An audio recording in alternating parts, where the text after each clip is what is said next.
All right, so it's now August 2026, Paul. I've seen that there's some changes that have happened since our last talk. Yes. Share with me, please. Okay. Well, yes, you were here a little over a year ago, Yeah. and we were located in another part of this building. Last April, we had a little bit of a surprise where the building was sold suddenly to the local railroad company in town here of North Canaan, Connecticut. And I got a phone call the day of the closing, and they were anxious to occupy the space we had in the building because our space was trackside, and they wanted to be there. So after some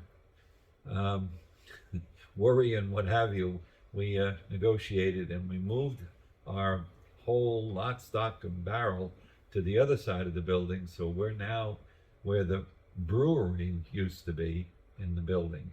So people that are familiar with it can see us on the east side of the building, whereas before we were in the north wing. So our address hasn't changed.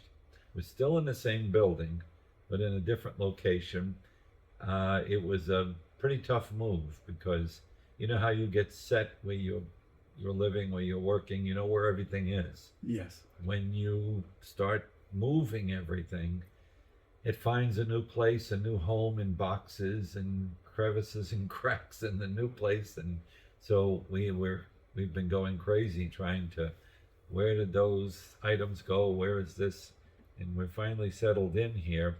It's been expensive and disruptive. However, the new space, by everyone's comment coming in, is better, wider, more bright, and it's good. So it's been, a trying time, but it's good in the sense that it shook my thoughts up, and you get comfortable when you're in a certain place. And when we had to move, then I really started looking forward and saying, okay, where are we going? How is this thing working? Since we moved over here, we've had over 900 people come through here. That's three and a half months. That's a large amount in a very short time. Yeah. Plus the fact that your number of accordions has gone up since the last time we spoke. We must have added at least 100 or more accordions to the collection. Yeah, that's what's happening. People are finding us. We hired somebody to help us with marketing, and Jen is her name, and she came in and got us in on more social media sites.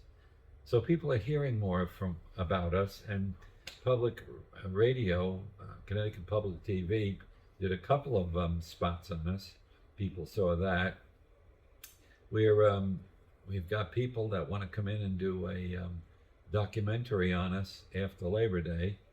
That's going to make things pop, I think, again. So we're expanding, we're growing. There's more and more accordions coming in, but there's more and more people with stories. And so it's funny how the move made me appreciate more what's around me. You get used to looking at all this stuff, and you forget that they're really canisters of history. Every one of them, every single one of these was bought in order to make other people happy. See, when you bought an accordion 200 years ago, even 100 years ago with music, so you can play it for people, even just for yourself. Because it was, they didn't have music like we have it today. It was rare, especially in person. So I've been cataloging the stories, and we might be coming out with a second book. We have one book out that I self-published in 2018. You did all the pictures. Yeah, I'd be honored to do it again. Absolutely, and people keep looking at that and calling me up and saying, wow, is this really true? And I said, yeah, that's what people have told me. But something else came out of the move too. We had to get serious about where this is going. As I said, the new landlords have told me we're going to give you a 1-year lease. So the lease is up next June. Now it sounds like that's a ways off, but Yeah. boy, we whip through months now like they're weeks. Yeah, And, June of 2027, right? yeah, Mhm. June 2027. So we've really got to start looking at the possibility that we have to move again. I almost hate to say that. We really like it here. It's working. People are really appreciative. So I hate to think we're going to have to move here out of here. We don't have another location in sight, and that move will really be expensive and disruptive. One of the other things that came into the our operation here was the color, what we call colorways. It's a resident artist came in here, and she was able to take the circle of fifths and the color wheel that people use. As an artist, she worked with that a lot, and she overlaid the color wheel on the circle of fifths wheel, and so now she has a way of showing people what a note looks like in color. That's interesting. It's very interesting, and she's having a time with it, and people, kids especially, just love the colors. We all grew up reading black and white music. And That's right. Yeah, okay. But Sarah Davis Hughes, came up with it, and so that's another addition we had in the whole operation. What we think we're going to be doing is setting up a corporation, looking to incorporate as a tax-exempt organization, a 501c3. So I've got an attorney working on that, and so we're looking for board members, people that have a heart for what we're doing here, not just names or what have you, but folks that want to see this, like I said, outlive me. I've been the driving force. My wife, Marcia, has been along with me on this, but I'm getting older, and we need to invite younger folks in that have a background in music, perhaps, or whatever. But most important is a heart for the whole function here. And things also changed with several stories that came in about music. And I don't know this if I published this anywhere, but I had a request, this is in the last year, to do a funeral with an accordion. And it was local in the area, and I'd never done that before. And it seemed like it's not a happy time, it's a sad time. Yes. And the accordion is usually associated with polkas and happiness. But the deceased lady was 92, she played the accordion. So the family said it would be nice if I could do that. So I went to the church, and it was packed, congregational church. And I got in there, and I was very self-conscious of what I was playing. So I stuck to the spiritual songs, How Great Thou Art, and things of that sort. And it just filled the church. The place was packed. And when we got done, a strange thing happened, a wonderful thing. Everybody was starting to file out, and it got quieter and quieter.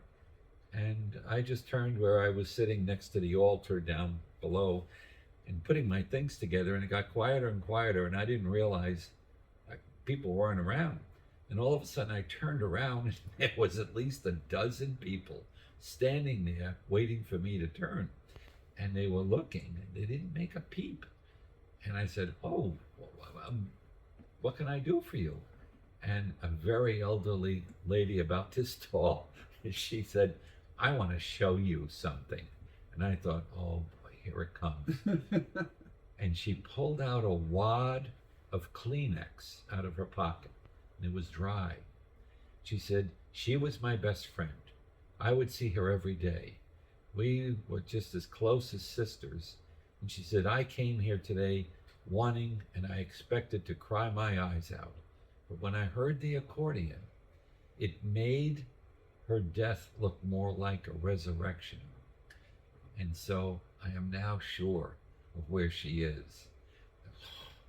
And everybody behind her just went, yes, that they didn't have to add anything to that.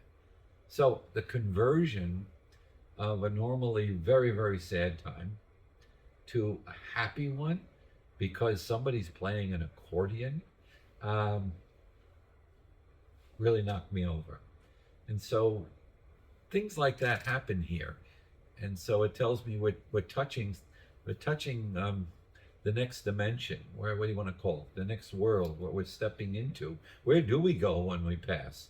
I'm getting closer and closer to that time. Only God knows, right? We all do. And so it's got me thinking. And I happen to feel now that this music, not just accordion music, but music itself, can bring people there, or at least open a pathway for us. And we've had so many examples where this has been the case in our conversations here and elsewhere.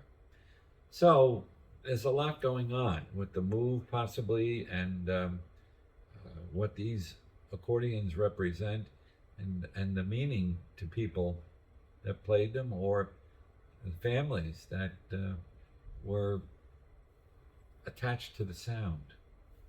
And I've heard that many times too, that they all of a sudden hear an accordion somewhere, zoom, they're back when they were 10 years old, or grandmother's house. So there's linkage there. So that's what we're doing, and we're not sure what lies ahead, but I get up every day and I come in, and we're here just about every day, except Mondays, and in the railroad station in North Canaan, Connecticut. We're online. We have a presence there, Facebook, and other places. At least until June 2027. Yeah. Possibly more, we don't know. Well, that's Yeah. the part, right? Yep, that's what we don't know. Yeah. And as soon as we do know, we'll let everybody else know we're going to be doing. But we're totally invested in this. So it's not just about accordions, it's about a lot more what they represent. It's one of the most difficult things is what people see is what they see when they come here. They see the beauty, they hear the beauty. What they don't know is the stress of the indecision. There's also a fact that it can't be just run by one person alone. This is a community project. There is a need for some support here, obviously. I mean, what would you like to say about trying to maybe get a little bit of external support? Yes. The dream, if you want to call it that, and it is a dream, we want to set it up as a cultural arts center. So it's not just accordions, it's whatever form of the arts that contributes to these memories. And obviously we would need that nonprofit status to attract that support, grants, people coming and getting involved, and getting the kids involved in the arts. So whether it's painting, any kind of dance, any kind of music, I can see this thing really blossoming, because there's way too much time that people spend, especially children, just being fed looking at a screen. And we say that to the boys and girls coming in here, you could put the cell phone away. I sit them down and put an accordion on them. See, now you can make music. And the thought just shocks them. Oh, I can't do that, they say. It's not that. Come on, put your hands here and there. And they touch the notes, they touch the keys, and it's just sounds. But the sounds, they smile, they giggle, and it's a form of the arts. So that's my dream. That's what I'm hoping to see happen. We have an opportunity to reintroduce the accordion to a whole new generation that has never seen or heard the accordion again. That's young people. Yep. And I think the direction that you're going or want to go is definitely going to do a lot in that sense. Yeah, and all of what you said is very true. And things have a way of coming around again. Full circle. Full true. circle. Yeah. And all of a sudden, people come in here and they're weary of the high tech, everything. You're always annoyed by the cell phone ringing now. And so when somebody says, we've got acoustic instruments here that you don't need your cell phone for, you just wear these things. That's another thing. You can't play an accordion unless you hug it. And there's an interesting relationship there. Once it gets on your chest and you strap in, you feel the vibrations. You're communicating with it, and it's communicating to you. So there's a very tactile contact being made. And so the history is there. And I think people love music, but they would love it more if they could make it. Even if you're not a very good player, but you can play something, and that elevates you and gives you a sense of purpose, a sense of accomplishment, and brightens your outlook. There's so many other benefits that people don't even realize that come with the package. Yeah. I mean, the accordion is your own, lowers your blood pressure, lowers your stress. Yeah. It gives you a little bit of exercise in the back, the shoulders, the arms. When you take a look on the television today, you'll see some company bring up a drug, and it has like 500 negative things about it. They always scream through those at the end. Yeah. Well, now somebody can bring up the accordion, and instead of saying, "Hey, you can just make music and you can learn the accordion," you have 500 things that it does good for you for a change, which you just don't see anywhere else. Right. Sound therapy.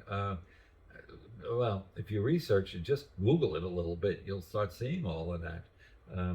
Especially if you get into AI, it summarizes it neatly for you. So use technology to summarize a non-technological subject. That's it.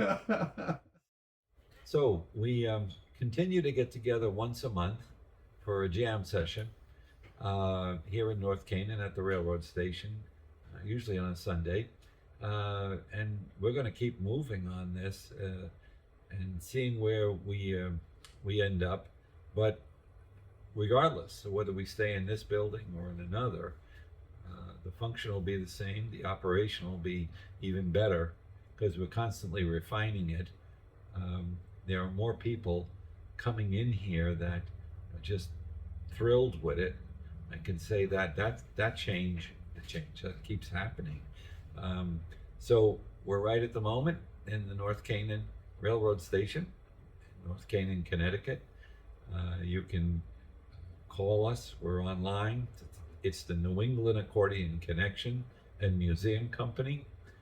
And give me a call. I'm Paul Ramunni, and 860-833-1374. Be happy to talk to you. Thank you.